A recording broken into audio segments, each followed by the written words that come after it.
ভারতের উত্তর পূর্বাঞ্চল আসামের ব্রহ্মপুত্র নদীর তীরে এক রহস্যময় স্থান মায়াং। কথিত আছে এখানে এক সময় এমন তান্ত্রিকরা বাস করতেন যারা শুধুমাত্র মন্ত্রের জোরে মানুষকে অদৃশ্য করতে পারতেন, পশুকে পাথরে রূপান্তরিত করতে পারতেন, এমনকি দূর থেকে বসেই শত্রুকে ধ্বংস করতে পারতেন।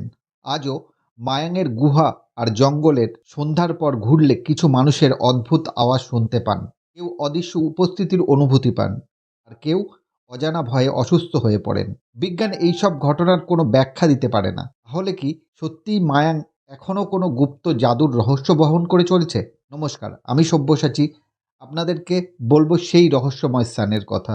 আসামের মরিগাঁও জেলার অন্তর্গত মায়াং শতাব্দীর পর শতাব্দী ধরে কালা জাদুর জন্য বিখ্যাত। প্রাচীনকালে এখানে তান্ত্রিক সাধনার চর্চা হতো। যুদ্ধক্ষেত্রে সেনাবাহিনীর বদলে তান্ত্রিকদের ব্যবহার করা হতো বলেও শোনা যায়। এই অঞ্চলে এখনও কিছু গুহা আছে যেখানে বলা হয় শক্তিশালী কালা জাদুর বই এবং তন্ত্রমন্ত্র লুকিয়ে আছে। অনেকে বলেন সন্ধ্যার পর এই গুহাগুলোতে গেলে অদ্ভুত আওয়াজ শোনা যায়। রহস্যময় ঘটনাগুলি যা আজও মায়াঙ্কে রহস্যে মোড়া করে রেখেছে। স্থানীয়দের দাবি, অতীতে অনেক মানুষ মায়াংয়ের নির্দিষ্ট কিছু স্থানে গিয়ে হঠাৎ অদৃশ্য হয়ে গেছে। কিংবদন্তি অনুযায়ী মায়াংয়ের কিছু সাধক এমন মন্ত্র জানতেন যা মানুষকে অন্তর্ধান করতে পারত। আজও পর্যটকরা নির্দিষ্ট কিছু স্থানে গেলে অদ্ভুত অনুভূতি পান, মনে হয় কেউ যেন অদৃশ্যভাবে তাদের অনুসরণ করছে। মুঘল আমলে যখন সেনাবাহিনী মায়াং আক্রমণ করতে আসে তখন গ্রামের তান্ত্রিকরা যুদ্ধ না করে শুধুমাত্র মন্ত্রের সাহায্যে তাদের পরাস্ত করে। বলা হয় এখানে এমন মন্ত্র ছিল যা শত্রুকে দূর থেকে বসেই পরাজিত করতে পারত। মায়াংয়ের আশেপাশে কিছু পাথর পাওয়া গেছে যেখানে প্রাচীন সংস্কৃতিতে কিছু মন্ত্র লেখা রয়েছে।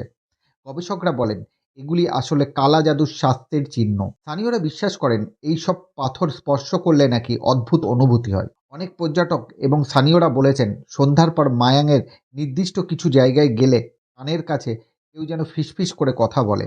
কারো কারো মতে তারা তাদের নাম ধরে ডাকতে শুনেছেন। বৈজ্ঞানিকভাবে একে ব্যাখ্যা করা যায় না। বর্তমানে মায়াং পর্যটকদের জন্য আকর্ষণের কেন্দ্রবিন্দু হয়ে উঠেছে। এখানে Mayang museum of black magic রয়েছে, যেখানে পুরানো তন্ত্রমন্ত্রের বই, অস্ত্র এবং ইতিহাস সংরক্ষিত আছে।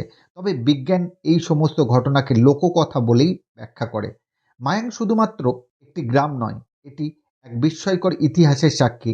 একদিকে আধুনিক বিজ্ঞান, অন্যদিকে রহস্যময় অতীত। এই দুইয়ের মাঝে মায়াং আজও দাঁড়িয়ে আছে এক অনির্বচনীয় রহস্য হয়ে। আপনি কি মনে করেন কালা জাদু বাস্তব নাকি এটি শুধুই কল্পনা? আপনি কি কখনো এমন কোনো রহস্যময় জায়গায় গেছেন যেখানে অদ্ভুত কিছু অনুভব করেছেন? প্রশ্ন রইল আপনার কাছে।